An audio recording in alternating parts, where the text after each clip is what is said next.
It's the six past commandments. I'm here. You're here. Why can't we just get this done? Let's just get this done. Okay. Okay. All right. All right. Doing too much, man. Relax. I want to talk about the good bro, Chris Unbias. Okay? I wish I had some flowers to give to the man right now. Chris Unbias. This dropped a very, very, very, very, very, it's a video that I think all battle rappers, if you're in the battle rap, y'all should be watching it right now. So it's I think he called that Entrepreneur Talk Part 2 and how he made 100 grand a year off of trucking, right? And so he starts it off by talking about his time in jail and getting very candid and very specific and very personal about his experience when he was locked up. Talking about people he was locked up with, that whole process, and this how it was emotionally, seeing people come and go all the time, and he was able to get bail. I believe he had a situation where he was not able to bail out, and he wasn't getting an opportunity to bail out and whatnot. So they kind of had him sitting there. I think he said he was locked up for 25 months. And he said he was doing pretty well when he got out, but he made plans to do just to try other things business wise when he got out of out of jail and all that, right? And him and his girl. And again, that's what I be talking about. Having a good woman with you. Now, mind you, it does not mean she does your work. I think men don't realize that when you have this power couple fantasy in your head, you're thinking about hand in hand doing it. No, it's you out front, your girl fall behind. Okay, because she wants to help you. She wants to be a part of your life. She wants to help you with your life. She does not want to be your life. She's not, because that would make her your leader. She don't want to be your leader. Okay, she wants to be her and be able to be her and be able to do what she do. She don't want to be your leader, but she do want to help you. You know what I mean? And that's what I mean by the wrong woman can ruin your potential and vice versa. But the wrong woman can ruin your potential. Because if your mind is constantly on stress and you're always mad and you're always upset because of this and because of that, nothing productive or really cool can never really happen. Because, you're not focused on that. You're always fighting with this girl. Or you're always in this emotional state. And one thing that's not supposed to happen is there is absolutely no reason to be in a relationship where you're always emotional. Or especially if somebody, again, where there's no conflict resolution going on, that's distracting. And that's not a freaking relationship. People are human beings. People make mistakes, and sometimes people get things wrong. And we've gotten to where we think it's exciting, to be a dysfunctional person or be in a dysfunctional relationship. And it's like, oh man, we're going to fight because the makeup sex is going to be so great. And it's like, no, that's not how it works. And not only that, sex, it's for a man, sex is about her attitude towards it more than anything else. Okay, there is no vagina that feels so good that I'm going to be stressed out or be wasting time or be somewhere upset or so. You know what I mean? Because when men get upset, things get broken. Things can happen. Bad things happen. Okay, but I really I respect that. He got a lady that is his helpmeet in that way, and she was there with him when he was down and all that. And she was there when he got out, and she helped him do some of this stuff and encouraged him when he was trying to transition into being more of an entrepreneur. Now, making money is not sexy. Okay, people online, you've seen a lot of people are getting scammed and losing thousands of dollars following content creators who sell them courses, which a lot of times is based on things that are already online, and it's just a matter of whether or not you want to do the research and find out for yourself. So it's between that, the people like say Him 500, who basically show you how to commit fraud and then pass it off as if they give you information. I just saw a video where he's on a live stream. I keep yawning. Oh gosh. Because I'm tired of telling y'all. But anyway, But this guy is it's a scenario where he's on a live stream with Earn Your Leisure, and the lady calls in and says, "I have a charge. I can't seem to get off my credit report for the life of me." And I'm like, and also the scenario didn't even make sense. She said that it's the debtor, that the person that she has the original debt with still has it and whatnot. So I'm like, whoa, what happened? Hey, I'm coming. What happened to where if you know who was with, and you want to play with this so you can go play? Okay, go ahead. If you know who has the debt, she didn't include, oh, I called the original person I had the debt with and they said no, or it just didn't make any sense. I'm like, did you pay them back? Like, why, if you know who has the debt and everything and it's on your credit, she didn't explain why. She just said, I just can't seem to get it off. This guy, Him 500, is basically told her how to dispute a claim on Credit Karma. I had I've never used it before, so I don't know how this works. But basically, she was able to, in so many words, dispute it, and she was able to put a comment under it saying in litigation. So when that happens, sometimes they'll just take it off your credit right away. I'm not sure. I've never heard this before, but he basically instructed her to put a comment under. So I think she went to an option where basically you can dispute it, right? And the additional comment she puts, charge is under litigation, meaning that it wasn't her. This is a fraud charge.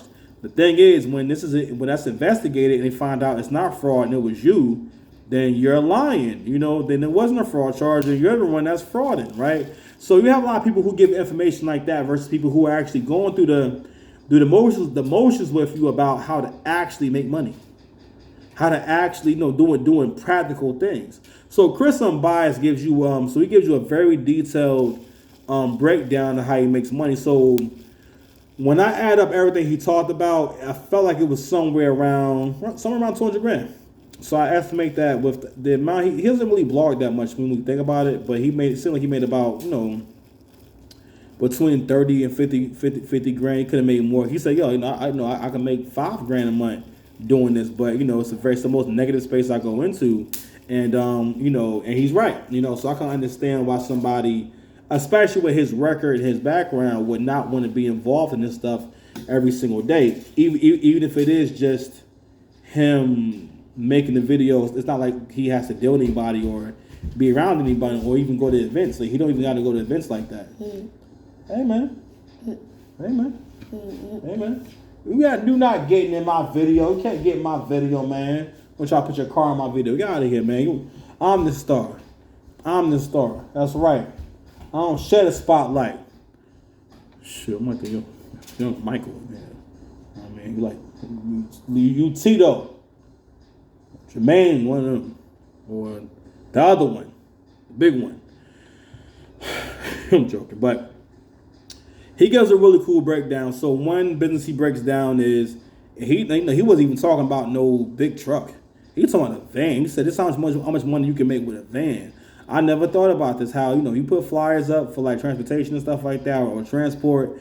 And so the way he put it up is like, listen, you got to send me $50 just to get me to move the van. And he talked about basically how he priced the first, certain amount of miles and whatnot. And, he was talking about how, like, people calling for a van, they calling to move machines, all this different stuff that people can't really fit in a regular car. Because people kind of always do need a van, and that's a very useful service. People have to think of, what do people need in the world? Like, what do people need to have that they can't get access to? Or what do people need help with? People always need help with storage, moving things, like everyday things that happen, things that revolve around emergencies. So that opened my mind on like, wow, you know what? I mean, it's not something I would necessarily do excuse me, personally, but if it ever got rough, I know that I can get my hands on a van, and I can start doing transport if I needed to. So we start breaking down how to avoid costs. Then start breaking down how to do big trips, how to do actual truck trips. Levi, go sit down. Almost done, little one. Okay, about to go for a walk. Yeah, man, getting these 10,000 steps in, baby. So getting these steps in. Anyway, so He breaks that down.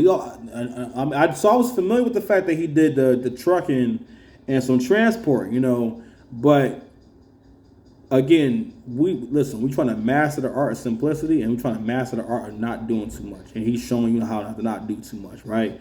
So he also talked about a cleaning business. And he says, I have 10 buildings that, I have a contract with. That's pretty cool. And he said, listen, I don't be cleaning. I got people that I hire to come do the cleaning. And if say some of them can't show up, I come do it myself.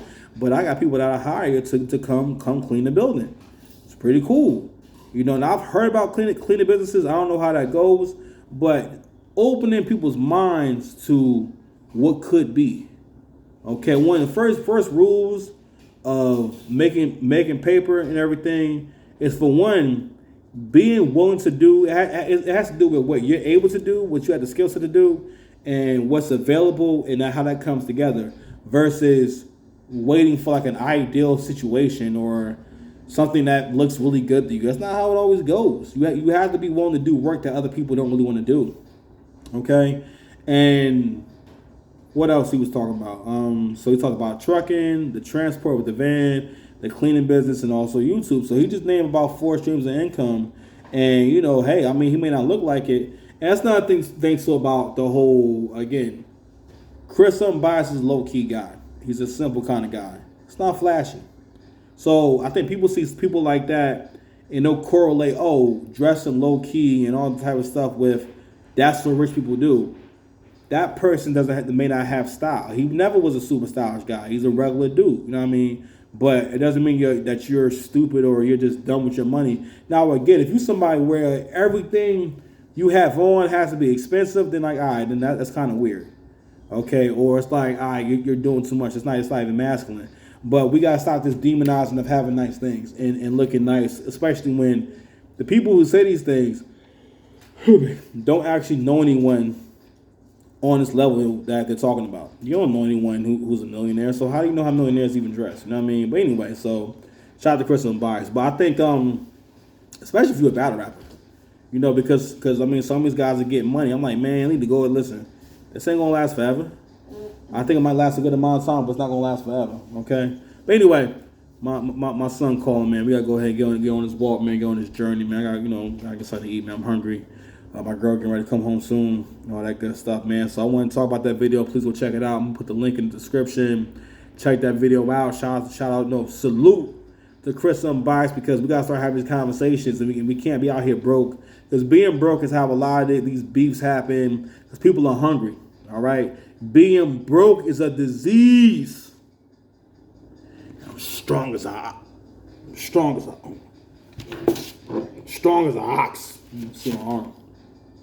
Because when we broke, bro, we make all kinds of decisions that don't make sense.